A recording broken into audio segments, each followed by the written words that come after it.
welcome back to my another video and I hope you all are doing great. नमस्ते, सत श्री अकाल।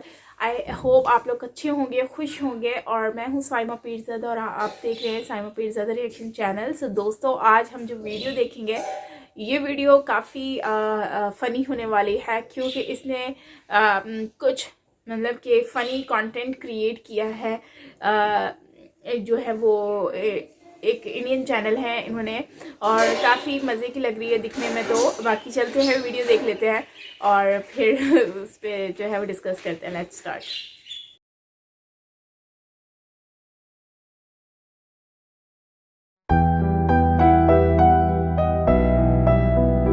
नमस्कार दोस्तों, वीडियो बड़ा इंटरेस्टेड होने वाला है। आप बीच में डिस्टर्ब ना हो, और YouTube की गाइडलाइन की वजह से मैं पहले इस वीडियो के बारे में आपको बताना चाहता हूं, क्योंकि साइंस दिन दुगनी और रात चौगुनी तरक्की कर रहा है और आने वाले समय भी साइंस आगे ही बढ़ता रहेगा। लेकिन आने वाले समय में अगली पीढ़ी जब कुरान की तरफ से बताएगी साइंस और उन लोगों के बारे में सोचेगी जो इस बारे में दृढ़ निश्चय करे बैठे थे कि ये बदलने वाला नहीं है, तो बड़ी हैरान होगी, क्योंकि समय हमेशा बदलता है और आगे बढ़ता रहता है। जब लॉजिक के आधार पर और साइंस के आधार पर लोग एनालाइज करेंगे कि इस प्रकार की मानसिकता वाले लोग भी पाए जाते हैं, तो बड़े हैरान होंगे और बड़े हंसेंगे। इस वीडियो को देखिए दोस्तों, वीडियो बड़ा इंटरेस्टेड और मजेदार है। चैनल को सब्सक्राइब करें, लाइक करें वीडियो को और लोगों के पास शेयर करें।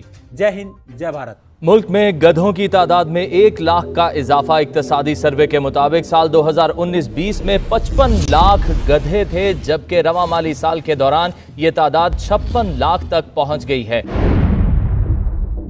खैर, कभी अगर मौका मिल गया तो मुसलमान साइंसदानों के बारे में आपको बता दूंगा कि क्या क्या उनके कमाल थे। आपके इसी सिंध के अंदर एक मौलवी था, उसने अपना सूरज भी बनाया था और चांद भी बनाया था, और रात को जिस वक्त सूरज गुरूब हो जाता था तो वो बटन लगाता था, तो उसके सूरज जो है ना तुलू होता था, पूरे सिंध में रोशनी होती थी। गधों की तादाद में इजाफा हो गया है। पाकिस्तान में गधों की तादाद 55 लाख हो गई है। और एक बात और बता दूं, इसमें सियासी गधे शामिल नहीं है।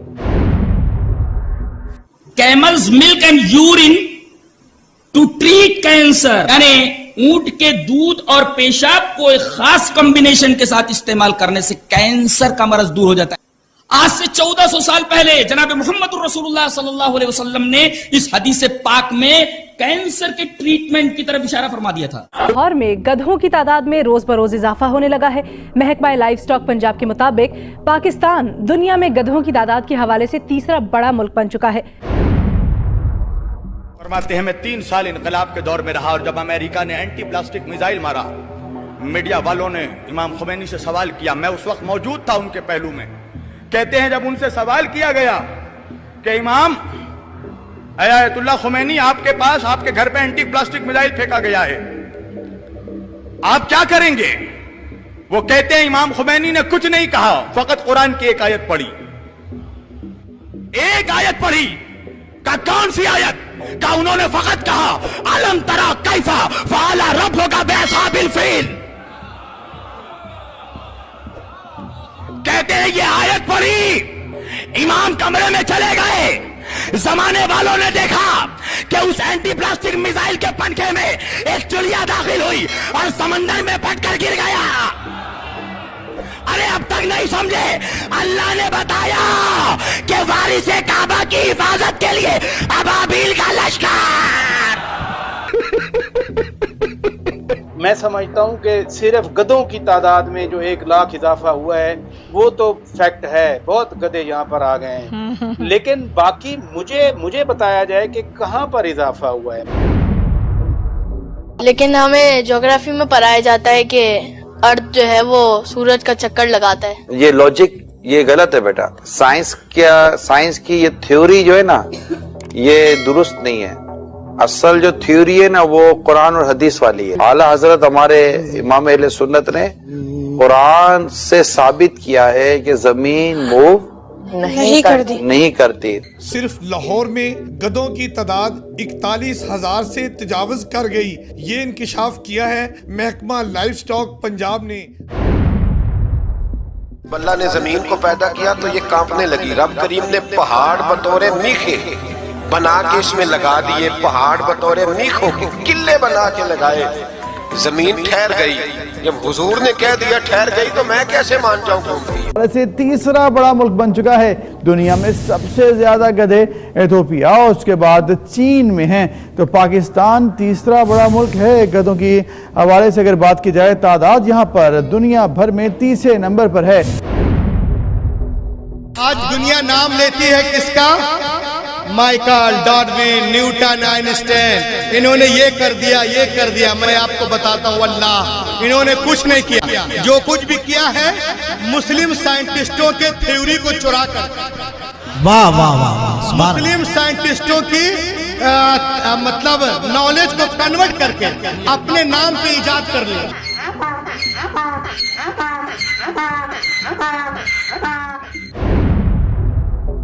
साइंस ने इतनी तरक्की कर ली, मिनटों में घंटों में सफर तय हो जाता है। सुपरसोनिक एयरक्राफ्ट बन गए। आज ऐसे तैयारे बन गए जो आवाज की रफ्तार से ज्यादा तेजी से उड़ते हैं। मेरे आका कितनी देर में सफर करके आए, बड़ी तेज रफ्तार सफर हो रहा है। आप सर्दियों में जब बिस्तर से उठते हैं ना, सुबहान अल्लाह, मेरे आका बैतुल मुकद्दस तशरीफ ले गए मक्का पाक से। सातों आसमानों की सैर की, फरिश्तों ने मुबारकबादियाँ पेश की, अंबिया से मुलाकात हुई, सिदरतुल मुंतहा पहुँचे, रब का दीदार किया।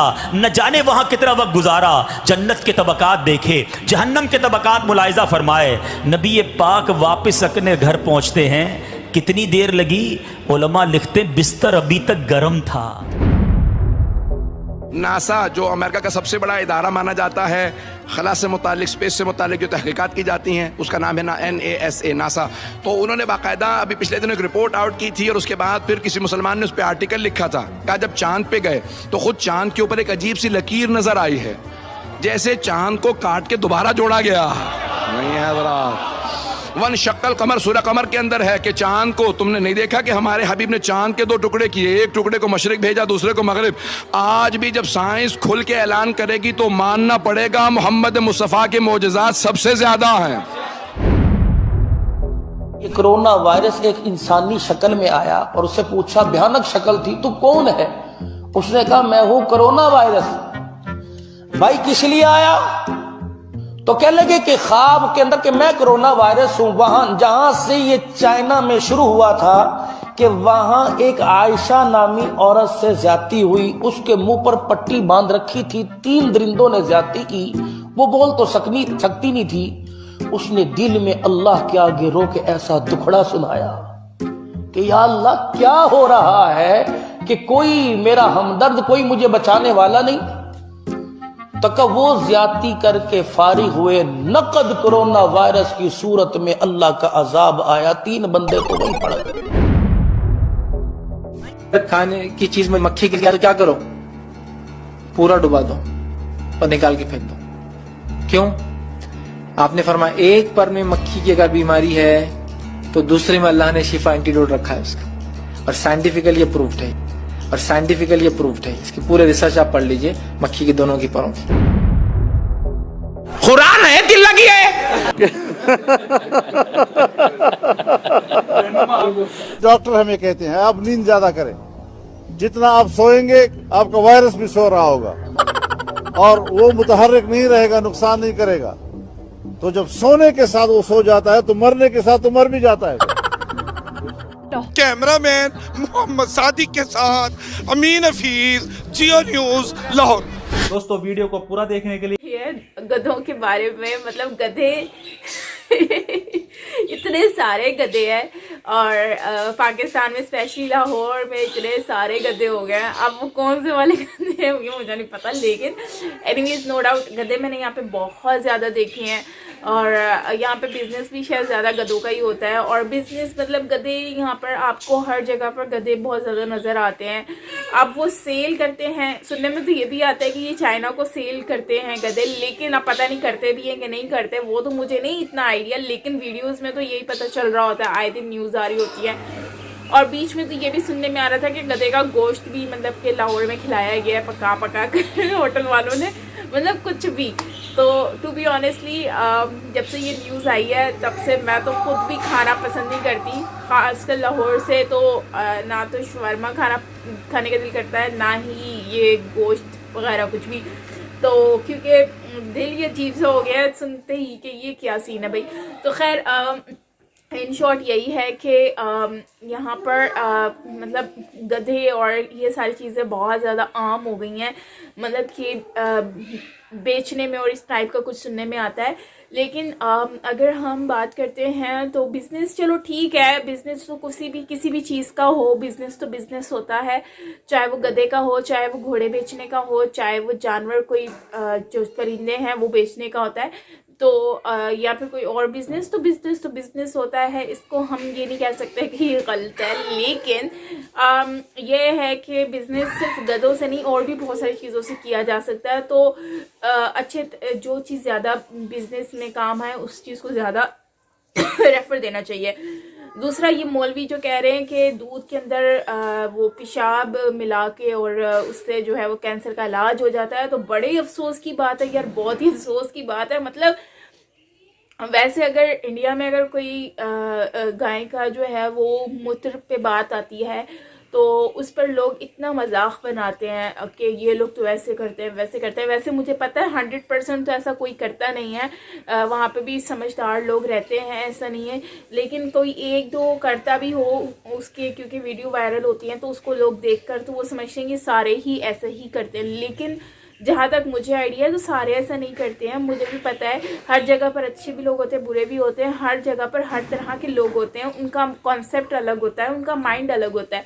जैसे कि ये मौलवी, अब देख लो मौलवी दूध के अंदर, अब देखो रिस्क है, ये दूध बच्चे पीते हैं, बड़े पीते हैं, अब उसी के अंदर जो है इन्होंने जो है वो पेशाब मिलाकर पीने का कहा है कि कैंसर का इलाज हो जाता है। यार ये कहाँ का एक रूल है कि आप मिल्क के अंदर ये सब कुछ ऐड करो, अस्तगफिरुल्लाह तौबा, कि ये कैसी बातें करते हैं कि इन लोगों को खुद भी समझ नहीं आती कि हम मौलवी होकर इस तरह की बड़ी बड़ी बातें कर लेते हैं तो हमसे लोग सीखते हैं।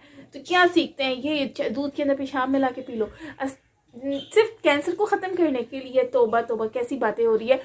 और दूसरी बात कि हम देखें तो इंडिया में भी इस तरह की आती हैं कि गाय के पेशाब में ये चीज़ें मिलाकर पी लो, गाय का पेशाब पियो से सही हो जाएगा। मतलब काफ़ी इस तरह के भी लोग हैं जो इस तरह की बातें बोलते हैं। लेकिन मैं यही कहती हूँ कि हर किसी के पास दिमाग है, समझदारी है कि ये सारी चीज़ें फजूल होती हैं, इन चीज़ों से कुछ भी नहीं होता। तो अपना दिमाग इस्तेमाल किया जाए और जो प्रॉपर एक इलाज होता है, ट्रीटमेंट होता है, उसी को ही फॉलो किया जाए, बहुत ज़्यादा बेहतर है। और दूसरी बात यह है कि इन्होंने अपना एक, तो मुझे इनसे वैसे ही मुझे ये बड़े अजीब लगते हैं क्योंकि इन लोगों के अपने ही मज़हब बने हुए हैं, अपनी ही किताबें बनी हुई हैं, अपना ही रूल बना हुआ है। इनको अगर कोई ब्रेक कर दे तो वो दुनिया का सबसे बुरा आदमी बन जाता है, उनके ऊपर फतवा जारी कर देते हैं। भाई देखो, हम लोगों को अल्लाह ताला ने दिमाग दिया है, हम लोगों के पास एक सोच है, समझ है, तो हम उस चीज़ को लेकर क्यों नहीं फॉलो करते? हम उसको, अपने दिमाग को इस्तेमाल करें और हम उसको, हमारे को जो किताबें मिली हुई हैं उसको हम पढ़ के उसके अकॉर्डिंगली, चलो कुरान पाक हो गया, भगवत गीता हो गई, उसमें आप पढ़ो उन चीज़ों को, आप बाइबल पढ़ो, उसमें आपको हर चीज़ का पता है। जब आप एक चीज़ को फॉलो कर रहे हो तो उस चीज़ को आप पकड़ के पढ़ो, खुलो, आपको हर चीज़ पता चल जाती है। बजाय इसके कि इन मौलवियों और इन ऐसे लोगों को जो हमें उल्टी पुल्टी चीज़ें सिखाते हैं, तो उससे बेहतर है आप खुद रिसर्च करो अपनी मदद से और ख़ुद देखो, क्योंकि आप जिसके पास भी जाओगे वो यही बोलेगा मैं अच्छा हूँ, मैं अच्छा हूँ, और मिसगाइड करने की कोशिश की जाती है। तो मैं यही कहूँगी कि ये गलत है, जो है वो ख़ुद से ही रिसर्च करना चाहिए, चाहे वो किसी भी चीज़ के अकॉर्डिंगली क्यों ना हो। तो खैर, आपका ये कहना है दोस्तों, कमेंट में ज़रूर बताइएगा। बाकी मेरा किसी को भी दिल आज़ारी करने का इरादा नहीं था। आई होप कि आपको समझ आ गया होगा। सो मिलते हैं नेक्स्ट वीडियो के साथ, और अगर बुरा लगा हो तो उसके लिए माज़रत। मिलते हैं नेक्स्ट वीडियो के साथ। Till then take care, bye bye.